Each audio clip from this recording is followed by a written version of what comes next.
ಕನ್ನಡ ನಾಡಿನ ಸಮಸ್ತ ಕನ್ನಡ ಕುಲಕೋಟಿಗೆ ಈ ನಿಮ್ಮ ಧರಣೀಶ್ ಹೆಗ್ಡೆ ಮಾಡುವ ನಮಸ್ಕಾರ. ವೀಕ್ಷಕರೇ, ತಮಗೆಲ್ಲರಿಗೂ DNA ಯೂಟ್ಯೂಬ್ ಚಾನಲ್ ಅರ್ಪಿಸುವ ಬ್ರೇಕ್ ಡೌನ್ ಅಂಡ್ ಅನಾಲಿಸಿಸ್ ವಿಡಿಯೋಗೆ ಸ್ವಾಗತ ಸುಸ್ವಾಗತ. ಇವತ್ತಿನ ನಮ್ಮ ವಿಡಿಯೋದ ಶೀರ್ಷಿಕೆ ಬಂದು ವಡೋದರದ ರೋಡ್ ರ್ಯಾಶ್ ಇನ್ಸಿಡೆಂಟ್. ವೀಕ್ಷಕರೇ, ಮುಂಬೈನಲ್ಲಿ ಒಬ್ಬ ಅಪ್ರಾಪ್ತ ಬಾಲಕ ಅಂದರೆ 18 ವರ್ಷದ ಯುವಕ ಗಾಡಿಯನ್ನು ತಗೊಂಡು ಹೋಗಿ ಅದು ಇಬ್ಬರು ಟೆಕ್ಕಿಗಳನ್ನು ಹೊಡೆದುರುಳಿಸಿ 1 ವರ್ಷ ಕೂಡ ಕಳೆದಿಲ್ಲ.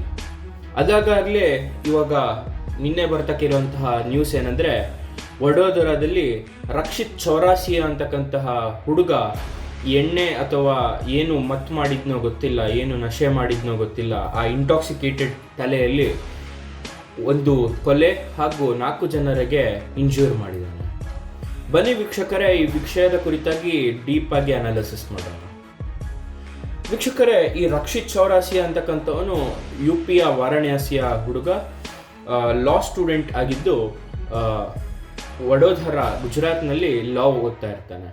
ಇವನೊಟ್ಟಿಗೆ ಇವನಲ್ಲದ ಕಾರು ಅಂದರೆ ಇವನ ಫ್ರೆಂಡ್ ಯಾರಿದ್ದಾನೆ ಪ್ರಾಂಶು ಚೌಹಾನ್, ಇವನ ಅಪ್ಪನ ಕಾರ್ ಆಗಿತ್ತು. ಇದು ಡ್ಯುಯಲ್ ಟೆಕ್ನಾಲಜಿ ಕೆಳಗಡೆ ರಿಜಿಸ್ಟರ್ಡ್ ಇದೆ. ಈ ಕಾರ್ನಲ್ಲಿ ರಕ್ಷಿತ್ ಚೌರಾಸಿಯಾ ಏನಿದ್ದಾನೆ ಯಾವುದೋ ನಶೆಯಲ್ಲಿ ಗಾಡಿಯನ್ನು ಓಡಿಸ್ತಾ ಇದ್ದ. ಈ ವಿಡಿಯೋಗಳನ್ನು ಕೂಡ ನಾನು ಇಲ್ಲಿ ಹಾಕ್ತೀನಿ ವೀಕ್ಷಕರೇ, ನೀವು ನೋಡ್ಬೋದು. ಯಾಕೆಂದರೆ ಈ ಯುವಕ ಖಾಲಿ ಇಂಟಾಕ್ಸಿಕೇಟೆಡ್ ಆಗಿ ಓಡಿಸಿದ್ರೆ ಈ ಅವಾಂತರ ಆಗ್ತಾ ಇರಲಿಲ್ಲ. ಅವನ ಮೈಂಡ್ ಸೆಟ್ ಹೇಗಿತ್ತು ಅಂತಕ್ಕಂಥದ್ದು ಈ ವಿಡಿಯೋದಲ್ಲಿ ನಿಮಗೆ ಗೊತ್ತಾಗುತ್ತೆ. ಯಾಕಂದರೆ ಅವನು ಆ ಕಾರಿಂದ ಕೆಳಗಿಳಿದ ತಕ್ಷಣ ಅವನ ಸ್ನೇಹಿತ ಪ್ರಾಂಶು ಚೌಹಾನ್ ವಿಡಿಯೋಗಳಲ್ಲಿ ಹೇಳ್ಬಿಡ್ತಾನೆ, ನನ್ನ ತಪ್ಪೇನಿಲ್ಲ, ಇವಂದೇ ತಪ್ಪು ಅಂತ. ಆದರೆ ಅವನು ಕೆಳಗಿಳಿದ ತಕ್ಷಣ ಅನದರ್ ರೌಂಡ್ ಅಂತ ಹೇಳ್ತಾನೆ. ವೀಕ್ಷಕರೇ, ಮೊದಲು ಈ ವಿಡಿಯೋನ ನೋಡಿ ಬನ್ನಿ, ನಿಮಗೇನು ಅನಿಸುತ್ತೆ. ಇದರಲ್ಲಿ ಸುಮಾರು ವ್ಯೂಗಳಿದೆ. ಅಂದರೆ ಪಾರ್ಕಿಂಗಲ್ಲಿ ನಿಮಗೆ ಗೊತ್ತಾಗುತ್ತೆ ಹೇಗೆ ಆ ಕಾರ್ನ ಒಂದು ಸ್ಕೂಟಿಯ ಮೇಲೆ ಹತ್ತಿಸಿದ್ದಾನೆ. ಆ ಹೇಮಾಲಿ ಪಟೇಲ್ ಅಂತಕೊಂಡವ್ರು ಸತ್ತೋಗಿದ್ದಾರೆ ಇವತ್ತು, ಅವರ ಸ್ಕೂಟಿ ಮೇಲೆ ಹೇಗೆ ಹತ್ತಿಸಿದ್ದಾನೆ ಅನ್ನೋದು ಕಾಣುತ್ತೆ. ಅದಾದ ನಂತರ ಜನರು ಹೇಗೆ ತಳ್ಳಿಸಿದ್ದಾರೆ ಇವನನ್ನು, ಹೊರಗಡೆ ಬಂದ ತಕ್ಷಣ ಅನದರ್ ರೌಂಡ್ ಅಂತ ಹೇಳಿದ ಮೇಲೆ ಹೇಗೆ ತಳಿಸಿದ್ದಾರೆ ಅಂತ ನೀವು ನೋಡ್ಬೋದು. ಬನ್ನಿ ವೀಕ್ಷಕರೇ, ಆ ವಿಡಿಯೋನ ನೋಡಿ ಬರೋಣ.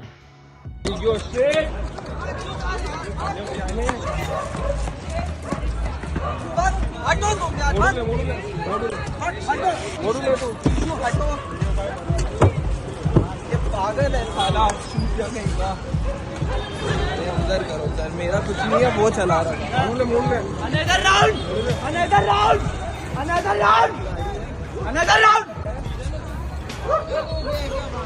अनदर राउंड क्या हुआ? Another round.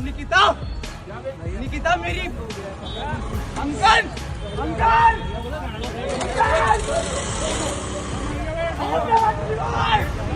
ओम नमः शिवाय.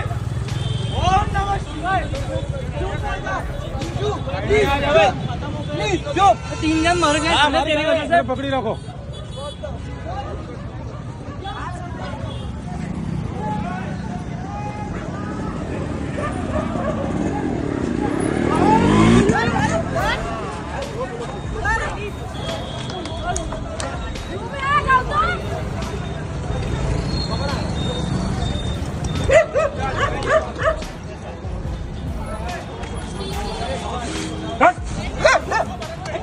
बिचारी खोखी साफ થઈ ગઈ बिचारी खोखी. હા મારા છે. આ લોકો કેવું ચલાવે છે કોઈ જાનો એવી ગાડીઓ ચલાવે છે તો હજર નહીં પડતી.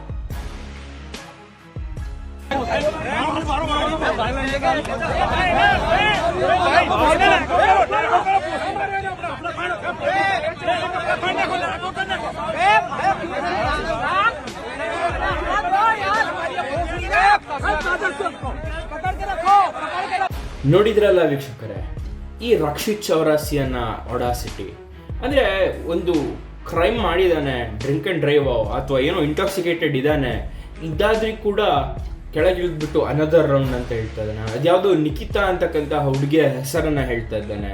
ಓಂ ನಮಃ ಶಿವಾಯ ಅಂತ ಹೇಳ್ತಾ ಇದ್ದಾನೆ.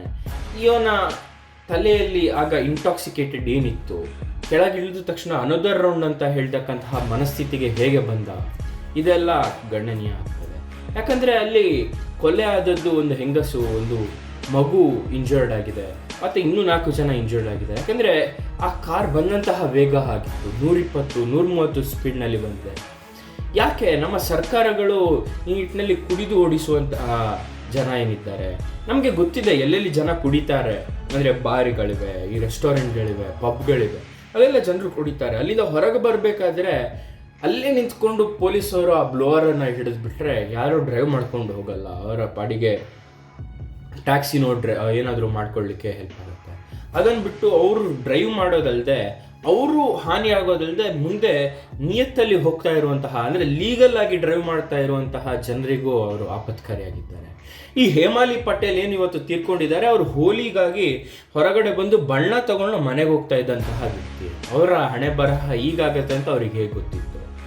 ಇದೇ ಅಲ್ಲ ವೀಕ್ಷಕರೇ, ಮಂಗಳೂರಿನಲ್ಲಿಯೂ ಈ ನಿಟ್ಟಿನ ಇನ್ಸಿಡೆಂಟ್ ನಡೆದಿತ್ತು. ನಮ್ಮ ಮಂಗಳೂರಿನಲ್ಲಿ ಅಂದರೆ ಅಪೋಸಿಟ್, ಈಗ ಹೋಗ್ತಾ ಇರೋ ರೋಡಿನ ಅಪೋಸಿಟ್ ರೋಡ್ ಏನಿರುತ್ತೆ, ಅಂದರೆ ಪಕ್ಕದ ಲೇನ್ ಏನಿರುತ್ತೆ, ಅದರಲ್ಲಿ ನಿಂತಿರುವಂತಹ ಒಂದು ಹೆಣ್ಣು ಮಗುವಿಗೆ ಒಂದು ಕಾರು ಹೋಗಿ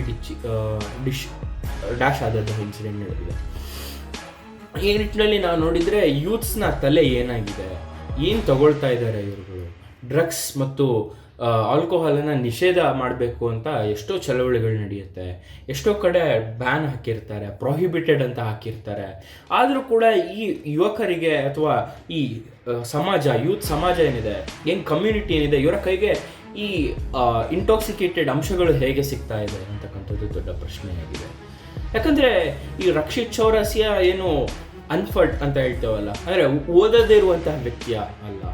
ಯಾಕಂದರೆ ವೀಕ್ಷಕರೇ, ಇವನು ಲಾ ಸ್ಟೂಡೆಂಟ್ ಆಗಿದ್ದು ಒಂದು ಮಟ್ಟಿಗೆ ಲಾನ ಕಲ್ತಿರ್ತಾನೆ. ಯಾಕಂದರೆ ಇವನು ಕೊಡುವಂಥ ಇಂಟರ್ವ್ಯೂ ನೋಡಿ, ಇಂಥ ಒಂದು ಇಂಟರ್ವ್ಯೂ ಕೂಡ ಕೊಟ್ಟಿದ್ದಾನೆ, ಈ ವಿಡಿಯೋನ ನೋಡಿ.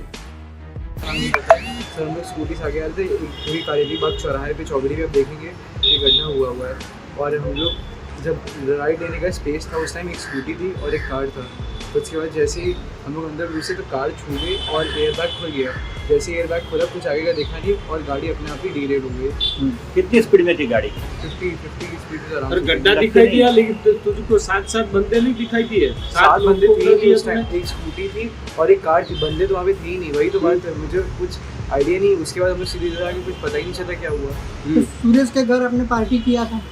नहीं कुछ नहीं किया था, सीधे वहाँ से निकल उसको छोड़ा था, वो होलिका दहन के टाइम गए थे. तो आपने दारू किया था? नहीं कुछ नहीं किया था मैंने. और ऐसा दुख मनाने का ऐसे कुछ नहीं. सर मैं सबसे पहले उनकी फैमिली से मिलना चाहूँगी क्योंकि मेरी गलती है. अगर वो चाहेंगे कि जो वो चाहेंगे वही होना चाहिए. ನೋಡಿದ್ರಲ್ಲ ವೀಕ್ಷಕರೇ, ಆಗಲೇ ಲೂಪ್ ಹೋಲ್ಗಳನ್ನು ಕೂಡ ಹುಡ್ಕೊಂಡಿದ್ದಾನೆ ಈ ವ್ಯಕ್ತಿ. ಇವನಿಗೆ ಗೊತ್ತಿಲ್ಲ ಅನ್ಸುತ್ತೆ, ಯಾರೋ ಮೊದಲೇ ವಿಡಿಯೋ ಮಾಡಿ ಇಟ್ಕೊಂಡಿದ್ದಾರೆ ಇವನದ್ದು. ಈ ವಿಡಿಯೋಗಳು ಹೊರಗೆ ಬಂದರೆ ಏನಾಗ್ಬೋದು ಅಂತ. ವೀಕ್ಷಕರೇ, ಮುಂಬೈನ ಇನ್ಸಿಡೆಂಟಲ್ಲಿ ಎಷ್ಟು ಪ್ರಭಾವ ಬೀರಿದ್ರು ಆ ಹುಡುಗನ ತಂದೆ ತಾಯಿಗಳು ಅಂತ ನೀವು ನೋಡಿರ್ಬೋದು. ಯಾಕಂದರೆ ಖಾಲಿ ಒಂದು ಪ್ಯಾರಾಗ್ರಾಫ್ ಬರೀಲಿಕ್ಕೆ ಅಷ್ಟೇ ಹೇಳಿದರು ಅವನಿಗೆ ಕೋರ್ಟ್ನಲ್ಲಿ ಜಡ್ಜ್. ಅದ ನಂತರ ಇದು ದೊಡ್ಡ ಆಕ್ರೋಶಕ್ಕೆ ಟರ್ನ್ ಆದಮೇಲೆ ಅವನಿಗೆ ಒಂದು ಕ್ಯಾಪಿಟಲ್ ಪನಿಷ್ಮೆಂಟ್, ಅಂದರೆ ಚಿಕ್ಕದೊಂದು ಪನಿಷ್ಮೆಂಟನ್ನು ಕೊಡ್ಬೋದಾ ಅಂತ, ಏನಾದರೂ ಆಗ್ಬೋದಾ ಅಂತ ಜನರು ಟ್ರೈ ಮಾಡಿದ್ರು. ಈ ನಿಟ್ಟಿನಲ್ಲಿ ಒಂದು ಸದೃಢ ಲಾ ಬೇಕಾಗಿದೆ ನಮಗೆ. ಅದಾದ ನಂತರ ಪೊಲೀಸ್ ಅವರ ಬಂದೋಬಸ್ತು ಬೇಕಾಗಿದೆ. ಯಾಕಂದರೆ ಈ ನಿಟ್ಟಿನಲ್ಲಿ ಎಷ್ಟೋ ಜನ ಏನು ಕುಡಿಯೋದೆ ಅಥವಾ ಏನು ತಗೊಳ್ಳೋದೆ ನಾರ್ಮಲ್ ಆಗಿ ಡ್ರೈವ್ ಮಾಡುವವರಂಥವ್ರು ಇರ್ತಾರೆ. ಅವರಿಗೆ ಹಾನಿ ಆಗಬಾರ್ದು. ಯಾವತ್ತೂ ನಮ್ಮ ಲಾ ಹೇಳುತ್ತೆ 100 ಜನ ನಿರಪರಾಧಿಗಳು ತಪ್ಪಿಸ್ಕೊಂಡ್ರೆ ಪರವಾಗಿಲ್ಲ, ಒಬ್ಬ ಅಪರಾಧಿ ತಪ್ಪಿಸ್ಕೊಳ್ಬಾರ್ದು ಅಂತ. ಇವರ ಅಪರಾಧ ಕಣ್ಮುಂದೆ ಕಾಣ್ತಾ ಇದೆ, ಆದರೆ ಅವ್ರ ಕೈಯನ್ನು ಕೂರಿಸ್ಬಿಟ್ಟು ಒಂದಷ್ಟು ಪ್ಯಾರಾಗ್ರಾಫ್ ಬರೀರಿ, ಒಂದಷ್ಟು ದಿನ ಟ್ರಾಫಿಕ್ ಪೊಲೀಸ್ ಜೊತೆ ಕೆಲಸ ಮಾಡಿ ಅನ್ನೋವಂಥದ್ದು ಯಾವ ಮಟ್ಟಿಗೆ ಸರಿ? ಆ ಹೋದಂಥ ಜೀವ ವಾಪಸ್ ಬರುತ್ತಾ? ಈ ಕುರಿತಾಗಿ ನಾವು ಧ್ವನಿ ಎತ್ತಬೇಕು ವೀಕ್ಷಕರೇ. ಈ DNA ಯೂಟ್ಯೂಬ್ ಚಾನಲ್ನ ಮುಖಾಂತರ ನಾವು ಈ ವಿಷಯಕ್ಕೆ ಧ್ವನಿ ಎತ್ತೋಣ. ಮಂಗಳೂರಿನಲ್ಲಿ ಈ ನಿಟ್ಟಿನಲ್ಲಿ ಇನ್ಸಿಡೆಂಟ್ ಆಗಿದೆ. ಇದು ನಮ್ಮ ಜಾಗಕ್ಕೆ ಅಥವಾ ನಮ್ಮ ಸೀಮೆಗೆ ಬರೋ ತನಕ ನಾವು ಕಾಯೋದು ಬೇಡ. ಈಗಲಿಂದಲೇ ಲಾನ ಗಟ್ಟಿ ಮಾಡಲಿಕ್ಕೆ ನಾವು ವಿಷಯ ಮಾಡೋಣ. ಕಮೆಂಟ್ ಸೆಕ್ಷನ್ ಕೂಡ ಓಪನ್ ಇದೆ. ಆದಷ್ಟು ಟ್ವಿಟರಲ್ಲಿ ಕೂಡ ಟ್ರೆಂಡ್ ಮಾಡಿ ವಡೋದರಾ ಕೇಸ್ನ ಕುರಿತಾಗಿ. ಈ ಕೇಸ್ ಅನ್ನೋಟಿಸ್ಡ್ ಆಗಿ ಹೋಗೋದನ್ನು ತಪ್ಪಿಸೋಣ. DNA ಯೂಟ್ಯೂಬ್ ಚಾನಲ್ ಕೇವಲ ಅನಾಲಿಸಿಸ್ ಮತ್ತು ಬ್ರೇಕ್ ಡೌನ್ ಅಲ್ಲದೆ ಜನರ ಧ್ವನಿಯಾಗಿ ಕೂಡ ನಿಲ್ಲಿಸೋಣ. ಇದು ಇವತ್ತಿನ ವಿಡಿಯೋ ಆಗಿತ್ತು ವೀಕ್ಷಕರೇ. ನಾನು ನಿಮ್ಮ ಧರಣೀಶ್ ಹೆಗ್ಡೆ. ಧನ್ಯವಾದಗಳು.